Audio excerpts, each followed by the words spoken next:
otu nwokorobịa dị afọ 29 bụ Chinemerem Ejimole Olaka enwetakwago nnwere onwe site n'ụlọ mkpọrọ dị na Nnewi bụ dịka onye isi ọkaikpe Anambra State Justice Ọnọchi Anyachebelu na-aga n'iru na nleta ndị eji n'ụlọ mkpọrọ.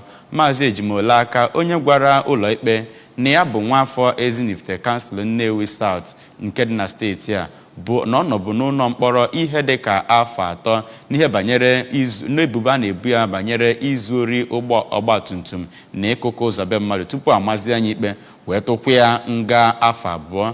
Onye nta aka bụ Joseph Egbeọcha ga-akọlụla ya aka n'isi. enye mpụtara ikpe ahụ dịka ọ natachara mkpesa n'aka ndị dị iche iche na ministri Anambra na-ahụ maka ikpe. Justice Anyachebelu gwara ndị ahụ ka ha gbaa mbọ hụ na ha na-eme ọfụma.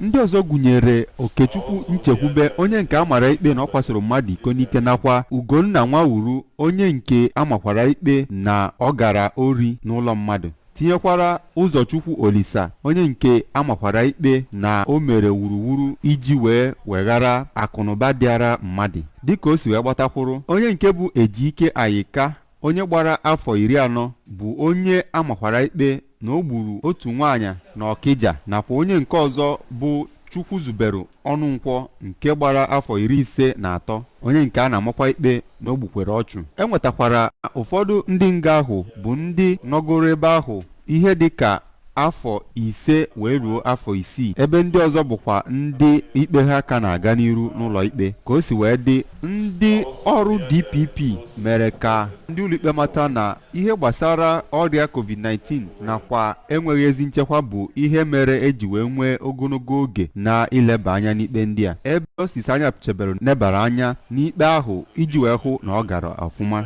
Ọ na-agba ndị nta akụkọ okwu. Justice Anyachebelu kwuru na ya bụ mmemme nke ọ na-eme kwa afọ bụ nke onye Chief Judge ọbụla na-eme iji wee hụ na ewebilatara ọnụọgụgụ ndị nọ n'ụlọ nga. N'akụkụ nke ya, onye Assistant Comptroller nke Correctional Facility Barrister Raymond Okonkwo onye kwukwara na ndị nga ahụ bụ ndị agakwara n'iru kụziere ọrụ aka dị iche iche dịka ha nọ na nga iji wee nyere ha aka ibido ndụ nke ọma mgbe ha ga-ahapụ ebe ahụ. O kelekwara Gọvanọ Chukwuma Soludo maka izitere ha ndị ahụ bịara mee ya bụ nkụzi.